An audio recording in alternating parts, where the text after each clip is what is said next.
شفت منظر في بني آدم مش طبيعي، شاف كلب في الشارع صغير، يعني كلبة كبيرة وحواليها ولادها الصغيرين الكلاب نايمين في الشارع. راح وقف برجليه على كلب من الكلاب، يعني وقعد يضحك وبعد كده مشي. يعني بجد بقت الناس مش متظبطة خالص نفسيا وشايفين ان ده عادي. المشكلة ان شايفين ان ده عادي، ده مش عادي. الحيوانات دي بتحس، مش فكرة ان انت بس ما تضربهاش، لا، ولا تضربها ولا تضايقها ولا تيجي ناحيتها خالص. ولو في كلاب مسعورة برضو بيبقى ليها، مش هروح اضربها عشان هي مسعورة. هو طبعا طبيعي احنا نفسنا كبني ادمين ابتدينا نتصاير على بعض، فمش حال الكلاب شوفوا احنا بنعملها ازاي في الشارع. فلو اتصاعد بسبب عيالك حاجات كتيرة بقينا بنديها حجم اكبر من حجمها. ذنوب قليلة بنتعامل معاها انها ذنوب كبيرة، وذنوب كبيرة بنتعامل معاها انها ذنوب قليلة. وللأسف دي من علامات يوم القيامة. حاجة مثلا زي ضرب الكلاب في الشوارع، أو تخلوا عيالكم يجروا وراهم أو يستفزوهم أو يعملوا أي حاجات من الحاجات دي، ده ذنب عظيم. في ست دخلت النار عشان خاطر ما طعمتش القطة. في راجل رغم ذنوبه اللي هو أطعم كلب وشرب كلب، نسمع الحديث ده، ودخل الجنة. يعني في ناس بتقول لك لا، اصل انا مش، اصل هو الكلاب بتاذيني بس انا بضربها بس بتاذيني. بس في ناس بتتضايق من الموضوع ده، فانا اعمل ايه؟ او لما باجي اضربها في ناس بتزعل. ان هو الناس دي مش فاهمه بجد ان انت لو ضربت اي حيوان او ضربت اي حد اضعف منك عامه ده ذنب عظيم. انت ليه مش فاهم؟ يعني ده ممكن يدخلك النار. مش فكره انا بتضايق او اي حد بيتضايق، انت لو ضربت حيوان بتدخل النار. دي ما فيهاش كلام.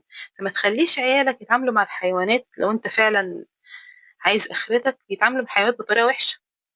انا بلاقي كتير كلاب متكتفه او يعني اللي هو مقيده. يعني الاولاد في الشارع عمالين يغلسوا عليهم ويستفزوهم، بتحس الكلب عايز يسيب القيد ده ويطلع يضرب العيال دي.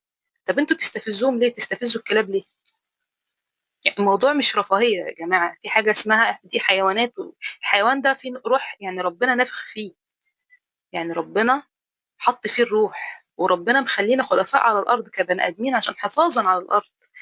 مش الحاجه اللي خلقها احتراما للحاجه اللي ربنا خلقها، ان احنا نحترم الشجره، نحترم الحيوان، نحترم بعض.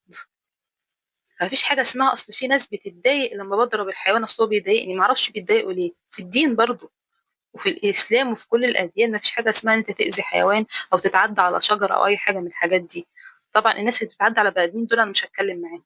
بس علموا عيالكم ما ينفعش يأذوا حيوان، ما ينفعش يستفزوه، يقعدوا يخلوه يجري وراهم وبعد كده يضربوه. انا والله شفت منظر في بني ادم مش طبيعي، شاف كلب في الشارع صغير، يعني كلبة كبيرة وحواليها ولادها الصغيرين الكلاب نايمين في الشارع. راح وقف برجليه على كلب من الكلاب، يعني وقعد يضحك وبعد كده مشي. يعني بجد بقت الناس مش متظبطة خالص نفسيا وشايفين ان ده عادي. المشكلة ان شايفين ان ده عادي، ده مش عادي. الحيوانات دي بتحس، مش فكرة ان انت بس ما تضربهاش، لا، ولا تضربها ولا تضايقها ولا تيجي ناحيتها خالص. ولو في كلاب مسعورة برضو بيبقى ليها، مش هروح اضربها عشان هي مسعورة. هو طبعا طبيعي احنا نفسنا كبني ادمين ابتدينا نتصاير على بعض، فمش حال الكلاب شوفوا احنا بنعملها ازاي في الشارع. فلو اتصاعد بسبب عيالك، اتصاعد بسبب المعاملة اللي بتعملوها بتاع ده والاستفزاز، بيقعدوا يجيبوا كده مش عايزة اقول بيعملوا ايه، بس بيقعدوا اللي هو عصايه يقعدوا يخيلوهم بيها. يعني في اسوء، يعني دول اللي هم اكتر عيال لطيفه بيجيبوا عصايه يقعدوا يغلسوا عليهم بيها. دول العيال اللطيفه جدا، مش بقول بيضربوه، بيستفزوهم بحيث يجروا وراهم. فلما يجروا وراهم بيبقى الكلاب دي هي اللي وحشه، طبعا هي اللي تبقى مسعوره، مش عيالكم.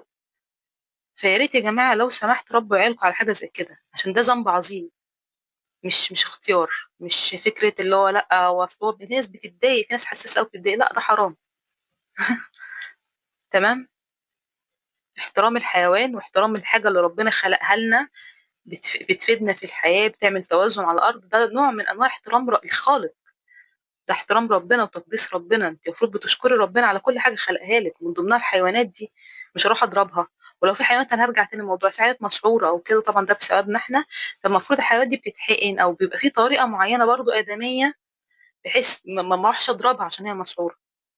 في طريقة آدمية إن أنا باخدها عند الطب بيطري أو بديها، معرفش يعني، بس أكيد في تعامل آدمي ينفع. أهم حاجة ما مدش إيدي عليها أو أهين الحيوان ده، يعني ده حاجة ربنا خلقها.